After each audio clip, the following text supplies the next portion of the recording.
마태복음 6장 11절 말씀인데요. 우리 다 같이 교재에 있는 말씀을 다 같이 읽어보겠습니다. 시작. 오늘 우리에게 일용할 양식을 주시옵고. 아멘. 여러분, 우리가 이 땅에 살아가면서 가장 중요한 문제는 먹고 사는 문제입니다. 이 문제로부터 자유로울 사람은 한 사람도 없죠. 먹고 사는 것뿐만 아니라 우리는 옷도 필요하고 또 집도 필요하고 또 살아갈 수 있는 여러 가지 것들이 필요합니다. 이런 것들이 채워지지 않는다면 우리는 늘 졸이면서, 마음 졸이면서, 늘 힘들어하면서 살아갈 수밖에 없는 것이죠. 그러므로 우리는요, 하나님께 기도할 때 필요한 물질을 위해서 또 정신적, 사회적 삶의 조건들과 환경을 주시도록 하나님께 기도하는 것은 당연한 것입니다. 너무 신앙을 고차원적으로 생각해서 이런 먹고 사는 문제를 하나님께 굳이 기도할 거 있나? 하나님 다 책임져 주신다고 했는데 이런 것들은 나는 안 구한다. 나는 나의 오직 영적인 것만, 믿음만 구한다 라고 이렇게 기도하는 사람들이 간혹들이 있는데 교만한 사람들입니다. 얼마나 교만하면 우리의 가장 기본적인 요구조차도 하나님께 구하지 않을 수 있겠습니까? 우리 주님께서는 일용할 양식을 주시옵소서라고 기도하라고 말씀하셨는데 이런 저차원적인 것, 세상적인 것들은 나는 안 구한다 라고 하는 사람은 정말 교만한 사람들이죠. 여러분, 예수님께서 무엇을 먹을까 무엇을 입을까 염려하지 마라 라고 한 것은 그런 것들만 가지고 기도하지 말라는 말씀이시지 그런 것들을 기도하지 말라는 말씀이 아닌 것입니다. 여러분, 주기도문을 주시고 그 말씀을 주셨거든요. 무엇을 먹을까 무엇을 입을까 염려하지 말라. 이런 것들은 이방인들이 구하는 것이다.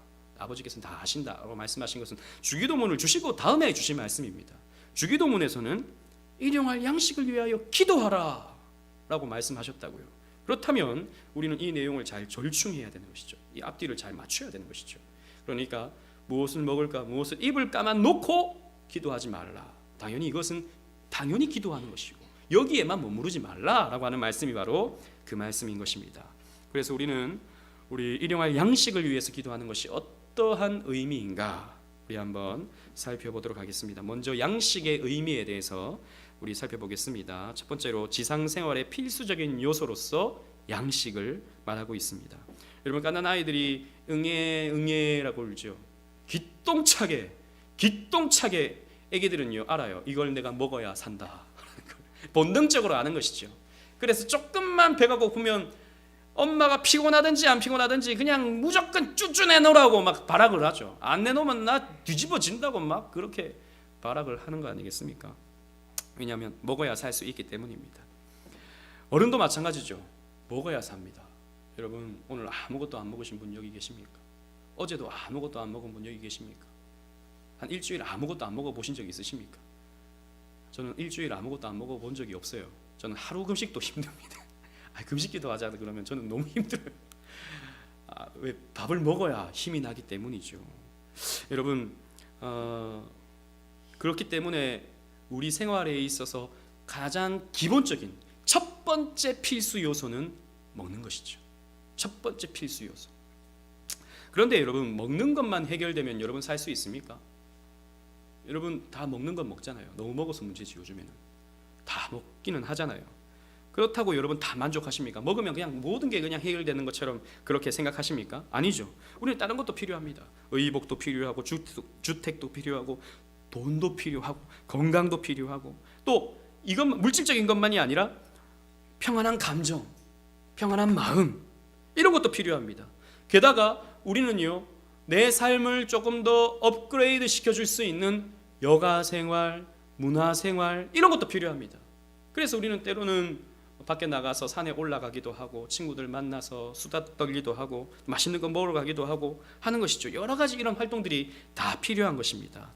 여러분, 주기도문에서 일용할 양식이라는 것은 단순히 밥 먹는 것 책임져 주세요라고 하는 의미가 아니라 이 양식이라고 하는 것은 우리에게 필요한 모든 것들의 대표라는 것이죠.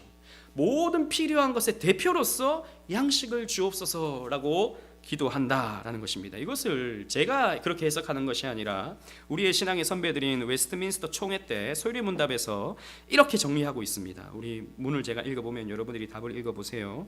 주기도문의 넷째 기원에서 우리는 무엇을 기도합니까? 시작. 주기도문의 넷째 기원, 즉 오늘날 우리에게 일용할 양식을 주옵시고라고 한 구절에서 우리는 하나님의 값없이 주신 은혜로서 이 생의 좋은 것들 중에서도 충족한 분깃을 받고 그 모든 것과 아울러 그의 축복을 누리게 해 주실 것을 구하는 것입니다. 자, 값없이 주신 은혜로서의 이 생의 좋은 것들, 여러분 이 땅에서 좋은 것들, 좋은 것 먹고 좋은 것 입고 좋은 집에서 살고 돈을 좀 그래도 풍족하게 벌고 사업이 잘 되고 자녀들 잘 되고 이런 이생의 것들을 구하는 것. 그래서 충족한 분깃은 뭐냐 하면 나의 재산입니다. 재산. 하나님이 지파들에게 각자의 분깃을 주잖아요. 그것은 하나의 땅을 주신 것이고 하나의 재산이고 하나의 기업입니다. 그런 재산을 받고 그런 것들로 말미암아 축복을 누리게 해주기를 구하는 것이 바로 일용할 양식을 주옵소서라고 하는 거죠. 물질적인 것, 우리가 살아가면서 꼭 필요한 것을 구하는 것이 바로 양식을 주옵소서라고 하는 기도인 것이죠. 여러분, 우리 하나님은 그렇게 성경에 보면 수많이도 이런 축복들을 약속해 주셨습니다. 여러분, 앞에서도 제가 말씀드렸지만 무조건 이런 것 여기에만 머물러 가지고 복 주시옵소서, 복 주시옵소서, 복 주시옵소서 이런 기복주의에 빠지면 안 되죠. 그죠?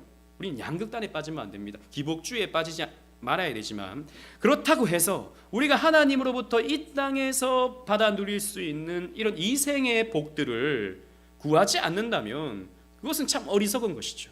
하나님은 주시고자 여러 말씀을 통해서 약속해 주셨기 때문입니다. 여러분, 이사야 40장 11절 말씀을 우리 다 같이 한번 읽어보도록 하겠습니다. 우리 하나님께서는 어떻게 우리에게 대하시는가 읽어보겠습니다. 시작. 그는 목자같이 양떼를 먹이시며 어린 양을 그 팔로 모아 품에 안으시며 젖먹이는 암컷들을 온순히 인도하시리로다. 이 말씀뿐만 아니라 성경에 보면 하나님이 우리를 어떻게 입히시고 먹이시고 또 살게 하시는지에 대한 축복의 말씀들이 가득합니다. 양떼를 먹이신다, 목자같이. 또 그 팔로 모아 품에 안으신다, 우리를 지켜주신다는 말이죠. 그리고 젖먹는 암컷들을 인도하신다, 우리의 삶을 인도해 주신다 라고 하는 말씀인 것이죠. 하나님은 이렇게 우리의 삶을 책임져 주시기를 원하시는 하나님이십니다. 그런데 이 양식은 하나님의 선물이다라는 것이죠. 아까 우리 소율이 문답에 보면 값없이 주신 은혜로서 이 생에 좋은 모든 것들이라 그랬잖아요. 그죠? 선물이다라는 것이죠. 양식은 하나님의 선물입니다.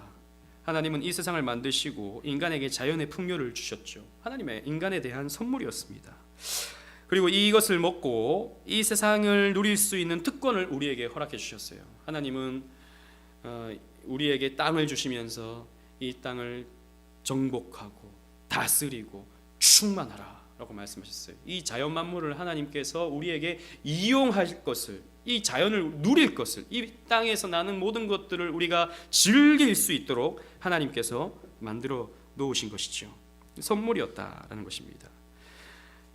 그런데 하나님께서 만일 적당한 해와 비를 감추신다면, 하루라도 태양이 뜨지 않는다면, 비가 내려야 할 때 비가 내리지 않게 하신다면 우리는 풍족하게 먹을 수가 없는 것이죠.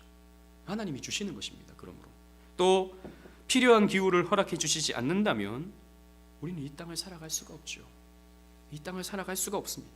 그러므로 여러분, 우리가 평소에 누리는 모든 것들은, 먹고 자고 입고 생활하는 모든 것들은 다 하나님의 선물입니다. 만약에 하나님이 하나라도 가져가신다면, 조금이라도 문제가 생겨서 내가 투자해 놓은, 예를 들자면 주식이 갑자기 경제적인 위기가 닥쳐서 이 나라에 그게 말짱 종이 조각이 되어버린다면, 여러분 아무리 가졌다 한들 한순간에 모든 걸 잃어버리게 되는 거죠. 여러분, 오늘 우리가 지금 먹고 생활하는 모든 것들은 하나님께서 지켜주시고 보호해 주시기 때문에 우리가 누릴 수 있는 것들입니다. 그러므로 하나님의 선물이다라는 것이죠. 그래서 성경에 보면 하나님의 심판은 어떤 모습으로 나타나냐 하면, 하나님이 이런 풍요를 거두시는 것으로 하나님이 심판하신다라고 말씀도 해주십니다. 신명기 11장 17절 말씀을 다 같이 읽어보겠습니다. 시작. 여호와께서 너희에게 진노하사 하늘을 닫아 비를 내리지 아니하여 땅에 소산을 내지 않게 하심으로 너희가 여호와께서 주신 아름다운 땅에서 속히 멸망할까 하노라. 만약 너희가 하나님 말씀대로 살지 아니한다면, 너희가 하나님을 떠나버린다면 하나님께서 하늘을 닫아 비를 내리지 아니할 것이다 라고 말씀하셨죠. 그래서 이 땅의 풍요를 다 거두어 가실 것이다 라고 말씀하셨습니다. 실제로 이런 일이 일어나죠. 언제 일어납니까? 아합 시대에 일어납니다. 아합 시대에 북이스라엘에 기근이 들죠. 기근이 들어서 땅이 메말라 갑니다. 아무것도 먹을 것이 없습니다. 그래서 심지어는 어떤 일이 벌어지냐면 사람이 사람을 잡아먹는 일도 벌어졌죠. 여러분, 이런 일들이 일어납니다. 북한에서도 아사자들이 많이 생겨났을 때 인육을 먹는 일들이 동네마다 있었다라고 하는 이야기들이 탈북자들의 그런 증언을 통해서 우리가 들려지지 않습니까? 먹을 것이 없으면 사람도 잡아먹는 게 인간입니다. 이스라엘 시대도 그런 역사가 있었다고요. 하나님께서 비를 내리지 않으셨던 것이죠. 이게 뭐였습니까? 바알을 숭배하는, 하나님이 아닌 바알을 숭배하고 있는 이스라엘에 대한 하나님의 심판이었던 것이죠. 그때까지 하나님이 이때 다 주셨는데 요거 봐라, 이놈들이 바알을 섬기고 있네. 심판의 하나의 표징으로서 비를 내리지 않으신 것이죠. 그러다가 나중에 엘리야가 하나님께 기도를 하죠. 하나님, 이 땅을 불쌍히 여기시고 우리가 회개하옵나니 하나님 이 땅에 비를 내려 주옵소서 라고 기도했을 때 하나님께서 비로소 저 지중해로부터 구름이 일게 하셔서 그 이스라엘 땅에 비를 내리시는 장면이 성경에 나옵니다. 이래서 이런 우리가 누리고 있는 모든 것들은 하나님의 선물이다 라는 것을 우리는 기억해야 돼요. 그럼 감사하는 마음이 생길 수 있겠죠. 그런데 우리가 이 양식을 생각하면서 꼭 기억해야 될 교리적인 한 내용은 바로 일반 은혜와 특별 은혜라고 하는 부분입니다. 여러분, 일반 은혜, 특별 은혜라는 말이 무슨 말이냐면, 여러분, 은혜라는 말을 우리는요 교회에서 많이 사용합니다. 설교 말씀이 너무 은혜로웠어요. 찬양이 너무 은혜로웠어요. 기도가 너무 은혜로웠어요. 야, 은혜가 되네, 이렇게 우리는 말하죠. 그러나 신앙생활에만 연관되는 것이 은혜가 아닙니다. 무슨 말이냐면 우리의 삶에 주어지는 모든 것들은 하나님의 선물이므로 모든 것이 하나님의 은혜예요. 그런데 이런 은혜는 신자만 누리는 것이 아니라 불신자도 누린다고요. 여러분, 불신자가 밥 안 먹습니까? 하나님이 허락해 주셔야만 먹을 수 있는 건데 불신자도 밥 먹고 살죠. 아니, 그리스도인들보다 훨씬 더 좋은 집에서 살잖아요. 그리스도인들보다 훨씬 더 돈 많이 벌고 살잖아요. 어떻게 그들은 하나님께서 지키십니까? 어떻게 그들에게 하나님께서 그런 은혜를 베풀어 주십니까? 그런 것이 바로 일반 은혜인 것입니다. 하나님은요 잠시 이 땅의 심판을 유예하시면서 이 땅의 모든 사람들에게 은혜를 베풀어 주셔요. 그게 바로 common grace, 일반 은혜인 것입니다. 신자와 불신자가 다 누리는 은혜. 그런데 신자만 누리는 은혜가 있죠. 신자만, 구원의 은혜, 말씀을 통해서, 기도를 통해서 받아 누리는 이런 구원의 은혜가 있습니다. 이런 은혜를 교리적으로 특별 은혜, special grace라고 말합니다. 저와 여러분들은 일반 은혜와 특별 은혜를 다 누리고 있어요. 불신자들은 일반 은혜만 누리고 있죠. 그래서 우리의 삶에 즐기고 받아 누리고 채워가는 모든 것들은, 삶 속에서 누리는 것들은 다 일반 은혜다라고 우리는 생각할 수 있습니다. 그러므로 여러분, 하나님의 은혜잖아요. 특별 은혜만 우리가 기도로서 구할 것이 아니라 일반 은혜 또한 하나님으로부터 구하는 것은 하등의 문제가 없는 것이죠.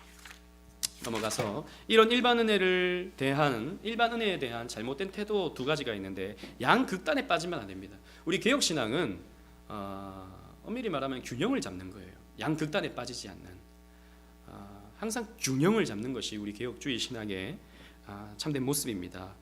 하나의 극단적인 모습이 어떤 모습입니까? 금욕주의인 것이죠. 하나님이 주신 일반 은혜를 무시하고 특별 은혜만 구하게 되는 것을 금욕주의라고 할 수 있습니다. 중세 로마 가톨릭은 이런 일반 은혜를 열등한 것으로 여기고 세속적인 욕망을 죄악시하였죠. 그래서 사제들은, 또 수녀들은 결혼하지 않았습니다.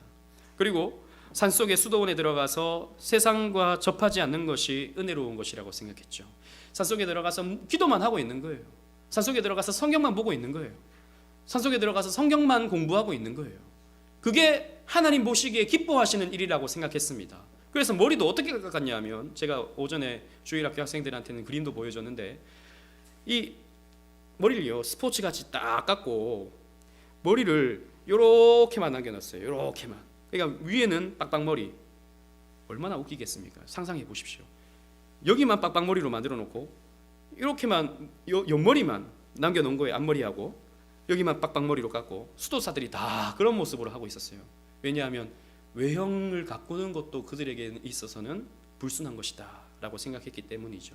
루터도 그래서 젊을 때는 이렇게 빡빡 깎았다고. 이렇게 사실 그런 면에서 봤을 때 로마 가톨릭은요 불교와 똑같습니다. 서양 불교가 로마 가톨릭이에요. 불교도 마찬가지죠. 산속에 들어가서 술 안 먹고 고기 안 먹고, 요즘은 고기도 먹더만 지난주에 우리 준성 씨랑 같이 고기 먹는데 스님이 들어와가지고 깜짝 놀랐어요. 네, 원래 고기 안 먹고 결혼도 안 하고 뭐 산속에 들어가서 연불 외우고 천배하고, 이게 보통 그 스님들이 갖고 있는 경건한 삶, 하나의 부처가 되는 길이라고 생각하잖아요. 똑같아요. 중세 로마 가톨릭은 서양 불교랑 똑같습니다. 막 연불 외우듯이 주기도문 외우고 사도신경 외우고 성경 말씀 외우고 막 그렇게 했다고요. 그렇게 하면 자기들이 거룩해지는 것이라고 생각했죠. 그런데 종교개혁자들이, 루터나 칼빈이나 이런 종교개혁자들이 성경을 보니까 이런 거 아니거든요. 아니, 하나님이 주신 일반 은혜가 있거든요. 하나님은 우리에게 주신 것들은 다 선한 것이기 때문에 우리가 그런 것들을 받아 누리고 그것으로 말미암아 하나님께 감사하게 된다면 그것은 하나님의 축복스러운 선물인데, 이거 열등한 거야, 이거 하면 안 되는 거야 라고 생각하게 되니까 얼마나 어리석습니까? 그러니까 그런 것들을 다 없애놨죠. 이런 성, 속의 구별을 없애놨다고요. 로마 가톨릭은 그래서 거룩한 일과 속한 일, 거룩한 일은 교회에서 막 미사 드리는 일, 이런 게 거룩한 일이고, 속한 일, 세상적인 돈 벌고 막 뭐 만들고 이런 것들은 세상적인 일이라고 생각해서 성, 속을 구별해 놨던 것입니다. 이런 것들을 이 종교개혁자들이 다 없애놓은 거예요. 아니다, 성, 속이 어딨냐? 하나님이 주신 이 세상인데 다 하나님이 주신 것이므로 우리는 이런 것들을 다 누릴 수 있고 이 모든 것들이 다 하나님 일이다 라고 생각했던 것이죠. 그래서 어느 구두수성공이 루터에게 찾아왔습니다. 루터에게 찾아왔어. 아, 루터님, 당신과 같이 설교를 하는 모습을 보니까 저도 목사가 되어서 당신과 같이 설교할 수 있기를 바랍니다 라고 얘기하니까, 당신은 지금 뭐 하고 있어? 그러니까 지금 당장은 지금 구두수성공입니다 라고 얘기하니까, 이보게, 하나님께 쓰임받는 것은 목사만 쓰임받는 것이 아니라 당신이 구두수성공을 하면서 열심히 값싸고 양질의 구두를 만들어서 사람들에게 공급한다면 그것이 하나님께 영광이 되는 것이네 라고 이렇게 얘기를 했다고요. 구두 만드는 일도 하나님 일이다 라고 종교개혁자들은 말했고, 그것이 칼빈에게 가서 직업 소명설, 즉 우리의 모든 직업이 하나님으로부터 받은 소명이다. 그래서 열심히 돈 벌고 열심히 일하고 하는 것이 하나님의 뜻을 이루어 드리는 수단이다 라고 칼빈은 얘기했던 것이죠. 그래서 직업 소명설, 모든 일이 하나님의 일이다. 죄 짓는 일 말고 우리가 먹고 사는 모든 일들이 하나님의 일이다 라고 생각했던 것이죠. 그래서 여러분, 사업하는 여러분들, 하나님 일입니다. 돈 버는 게 세상적인 일이 아니라 하나님 일입니다. 교회에만 앉아 있어가지고 맨날 기도하고 예배드리고 그것만 하나님의 일이 아니라, 물론 이것도 해야 되는 거지만 밖에 나가서 열심히 정직하게 성실하게 돈 벌고 생활하는 것이 하나님 일인 것이죠. 그래서 종교개혁자들은 일반 은총의 중요성을 강조했습니다. 하나님이 주신 세상의 모든 것들을 먹고 누리고 살아가면서 하나님을 즐거워할 때 하나님이 영광을 받으신다라고 생각했던 것이죠. 디모데전서 4장 4절 말씀을 다 같이 한번 읽어보도록 하겠습니다. 시작. 혼인을 금하고 어떤 음식은 먹지 말라고 할 터이나 음식물은 하나님이 지으신 바니 믿는 자들과 진리는 아는 자들이 감사함으로 받을 것이니라. 하나님께서 지으신 모든 것이 선함에 감사함으로 받으면 버릴 것이 없나니. 자, 보십시오. 혼인을 금하고 어떤 음식물을 먹지 말라고 금욕주의자들은 말하는데, 뭐 고기 먹지 말고 막 이런 거, 그런 거 하지 말라고 하는데, 그런 거 아니다. 하나님이 주신 것은 다 감사함으로 받아 먹어라. 고기 먹어도 돼요, 우리. 맛있는 거 먹어도 돼요. 네, 감사함으로 받아 먹어라. 그리고 하나님이 지으신 모든 것에 선한 것인데 감사함으로 받으면 버릴 것이 없다라고 말씀하고 있는 것이죠. 그래서 여러분, 우리가 이 땅에서 마음껏 문화생활 하시고 마음껏 여러분들의 자기개발 해 나가시고 돈도 여러분 되도록이면 많이 버시고 건강하시고 잘 되시기를 바랍니다. 저는 정말 그렇게 기도해요. 그러나 여러분, 그렇다고 해서 이 땅의 생활만, 이 땅에서의 삶만 우리는 몰두해서는 안 됩니다. 그게 뭡니까? 세속주의인 것이죠. 지상생활을 위해 하나님이 주신 필수적인 요소는 이 세상의 삶을 위해서 주신 것이죠. 하지만 우리는 지금 이 세상만을 위해 살아가는 사람들이 아닙니다. 하나님이 우리에게 주신 이 세상의 삶은 앞으로 우리에게 도래할 새하늘과 새 땅을 준비하면서 살아가도록 만들어주신 이 땅에서의 삶이에요. 우리는 이 땅에서 하나님을 배우고 하나님을 즐기고 하나님께 영광 올려드리는 삶을 살아감을 통해서 앞으로 도래할 새하늘과 새 땅을 준비하는 거예요. 준비하면서 좋은 것도 먹고 일도 열심히 하고 하는 것이지, 이 땅만의 삶만 우리는 염두에 둬서는 안 되는 것입니다. 그게 바로 세속주의가 되는 것이죠. 그러므로 우리는 무엇을 먹을까, 무엇을 입을까에만 몰두해서는 안 되는 것입니다. 하나님에 대한 관심보다 하나님이 주시는 것에 더 많은 관심을 두고 살아가는 것. 여러분, 현대 교인들이 대부분 이렇습니다. 하나님에 대해서는 관심이 없어요. 교리적인 내용들에 대해서는 관심이 없어요. 하나님으로부터 내가 뭘 받을 수 있을까? 이것만 생각합니다. 그래서 누가 이렇게 했더니 이런 복을 받았어. 그럼 나도 그렇게 해보고, 누가 저렇게 했더니 그런 복을 받았대. 그럼 나도 저렇게 해보고. 이게 여러분 오늘날 한국교회의 현실이죠. 오늘 신자들의 현실입니다. 하나님이 주시는 것만 관심 있는 거예요. 하나님이 이런 것들을 원하시지 않는 것이죠. 그 신앙이라고 보시지 않으시는 거죠. 하나님은 하나님 자신에게 집중하기를 원하십니다. 하나님을 사랑하기를 원하시지, 하나님이 주시는 것들을 사랑하기를 원하지 않으셔요. 그래서 하나님을 사랑하면 하나님이 이 모든 것들을 채워주신다라고 말씀하고 있는 것이죠. 골로새서 3장 2절 말씀을 다 같이 한번 읽어보겠습니다. 시작. 위의 것을 생각하고 땅의 것을 생각하지 말라. 위의 것을 생각해라. 근데 이 말을 또 여러분 오해하지 마시고, 땅의 것을 생각하지 말라고 또 땅의 것 생각하지 말라고 그랬는데 이거 또 어떻게 된 건가? 앞뒤를 우리는 잘 살피면서 봐야 된다는 것이죠. 그러니까 땅의 것만을 생각하지 말라라고 하는 말씀인 것입니다. 그리고 일용할 양식이라 그랬는데, 일용할이라는 말에 해당하는 헬라어는 에피우시오스라는 말입니다. 이 말은 생존에 필요한, 그리고 오늘을 위한, 그래서 일용할이라는 말을 이 오늘을 위한 말로 번역한 것이죠. 그래서 일용할 양식이라고 되어 있는데, 여러분 성경책 펴 보시면 이 6장 11절 말씀에 이 각주가 있습니다. 각주가 딱 있어서 혹은 또는 내일을 위한이라고 되어 있습니다. 좋은 성경책은 다 그렇게 되어 있어요. 여러분 성경책들도 다 그렇게 되어 있습니다. 그래서 생존에 필요한, 오늘을 위한, 또 내일을 위한이라는 뜻을 이 에피우시우스라는 말이 다 가지고 있습니다. 그러니까 무엇을 적용하느냐에 따라서 뜻이 조금씩 달라질 수 있는 것이죠. 예를 들자면 아침에 이 기도를 드리면 오늘 하루 먹을 양식을 위해서 기도하는 것이 되겠죠. 그리고 저녁에 기도하게 된다면 내일 먹을 양식을 위한 기도가 될 것입니다. 어찌되었든 기본적으로 생존에 필요한 만큼의 양식을 의미하는 것이죠. 일용할 양식이라는 말은, 이 말은 출애굽기 16장 광야 만나 사건을 배경으로 합니다. 사실 예수님이 그 말씀을 인용한 것이에요. 출애굽기 16장 4절 말씀을 다 같이 한번 읽어보도록 하겠습니다. 시작.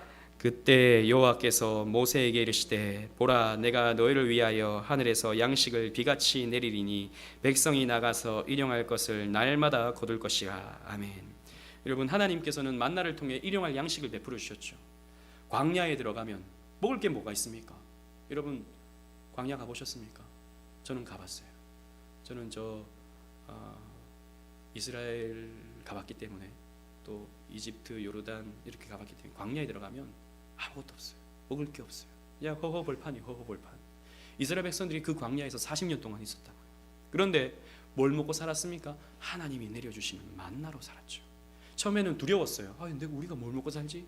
이 200만 명이나 되는 사람들이 지금 출애굽해서 나왔는데 우리 뭘 먹고 살지? 라고 했는데 아침에 일어나 보면 만나가 내려와 있어요. 만나가. 이 만나는 구체적으로 뭔지 우리가 알 수가 없어요. 지금은 안 내리기 때문에. 그러나 성경의 묘사를 보면 빵 같은, 과자 같은 그런 것이라고 볼 수 있습니다. 그런데 이 만나의 특징은 뭐냐면 아침에 내리는데 하나님께서 원칙을 주셨어요. 절대 하루 먹을 만큼만 가져가라. 여러분, 만약에 여러분들의 집에 자고 일어나면 돈이 이렇게 수북이 쌓인다고 생각해 보세요. 돈이 수북이 상상만 해도 좋죠. 몇만 원, 이렇게 막 만 원짜리가 쭉 쌓여 있다고 생각해 보세요. 그런데 하나님이 말씀하셔요. 오늘 쓸 만큼만 가져가라. 그러면 여러분들은 오늘 쓸 만큼만 가져가시겠습니까? 내일도 줄 터이니 오늘 쓸 만큼만 가져가라. 그러면 예, 하나님, 오늘 쓸 만큼만 딱 가져가시겠습니까? 아니죠. 내일도 안 주면 어떡해? 내일 돈을 이렇게 또 안 깔아 놓으시면 어떡해? 이런 생각 때문에 더 많이 가져가고 싶은 것이 인간의 욕심이죠. 그때도 그랬습니다. 그래서 만나를 하나님께서 하루에 먹을 만큼만 가져가라 라고 말씀하셨는데 2, 3일치 막 가져간 사람들이 있다고요. 내일 안 내리면 어떡해? 이 신비로운 일이 내일 안 일어나면 어떡해? 생각하면서 2, 3일치 가져갔다고요. 근데 2, 3일치 가져가니까 어떻게 됐습니까? 썩어버렸어요. 또 놀라운 것이 안식일에는 일하면 안 되잖아요. 하나 쉬라 그랬잖아요. 그래서 이 만나를 거두는 것도 이스라엘 백성들 하지 않았습니다. 그래서 금요일에는 2배 내리는 거예요. 이틀치. 그날은 이틀치를 모아놔도 안 썩어요. 근데 3일치가 되면 썩어버리는 거죠. 이게 오묘한 하나님의 섭리였던 거죠. 뭐냐면 너희들 먹고 사는 것은 내가 책임져 줄 테니까 나 믿어 라고 하는 하나님의 말씀인 것이죠. 못 믿으면 어떻게 합니까? 계속 채워놓는 거예요. 나중에 보면 썩어 있고 오히려 하루 먹는 것도 못 먹게 되는 그런 일이 벌어지게 되는 거예요. 여러분, 이것입니다. 하나님은 우리에게 날마다 먹을 것을 공급해 주셔요. 날마다 먹을 것을 공급해 주셔요. 이걸 우리가 믿어야 됩니다. 이걸 믿지 못하면 어떤 일이 벌어지냐면 우리는 과로하게 돼요. 과로. 현대 사회가 과로 사회죠. 특히 일하는 분들 열정페이 이러면서 젊은 사람들이 이런 혹사당하는 일들이 많이 있지 않습니까? 근데 왜 젊은이들이 그렇게 아침부터 저녁까지 열심히 일합니까? 내일을 위해서. 내일을 준비해놔야지. 이런 생각 때문에 과로한다고요. 또 이것이 지나치면 어떻게 됩니까? 안식일을 범하게 되는 거죠. 하나님이 예배하라 하신 날에 일해야 돼. 이 일하면 나 못 먹고 살아. 이런 생각이 드는 거예요. 이게 뭐냐면 하나님이 우리의 생활을 책임져 주실 것이라는 믿음의 부족에서 오는 거예요. 여러분, 아닙니다. 여러분. 우리 그리스도인들은 정말 우리가 이런 것들을 체험할 수 있어야 돼요. 우리의 먹고 사는 문제는 하나님께서 책임져 주신다. 그냥 오늘 우리는 열심히 일할 뿐이다 라고 생각하면서 최선을 다해서 살아가는 것뿐이죠. 그렇게 살아가면 하나님께서 공급해 주셔요. 만나를 내리워 주시는 것입니다. 말씀을 읽겠습니다. 우리는 자주 양식을 대하기에 어쩌면 그 양식을 매일 공급해 주시는 하나님에 대한 감사를 잊고 살아갑니다. 여러분, 밥 먹을 때마다 기도하죠. 기도 안 하시는 분이 혹시 여기 계십니까? 기도하죠. 정말 감사하십니까? 정말 감사하는 마음으로 드셔요. 우리는요, 매일 주는 거니까 익숙해요.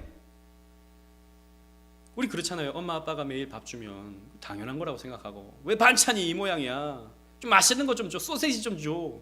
그렇게 아이들이 그러잖아요. 그건 뭡니까? 철없는 거죠. 철없는 거죠. 사실 우리의 모습이 그런 철없는 아이와 같습니다.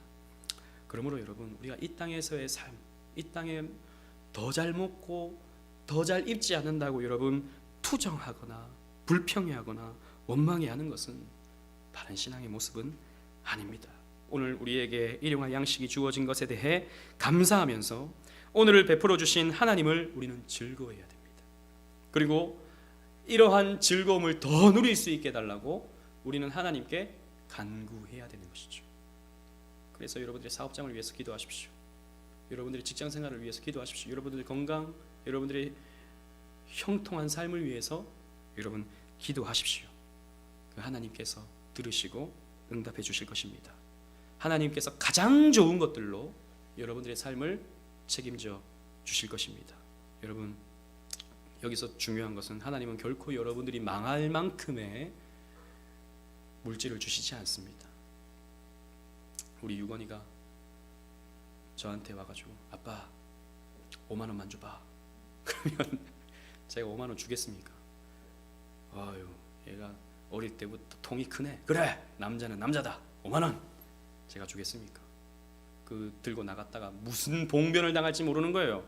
어떤 형아들이 야 일로 와봐, 이 돈이 왜 이렇게 많아, 내놔, 빼앗길지도 모르고, 또 그거 가지고 뭐 온갖 것 잔뜩 먹고 막 배 아파가지고 뒹굴뒹굴 할지도 모르고, 또 엉뚱한데 뭐 그런 데 가지도 않지만 그런 데가 있는지도 모르지만 이상한 데 가가지고 PC방 이런 데 가가지고 와 이런 세상이 있구나 그럴지도 모르고 안 주죠.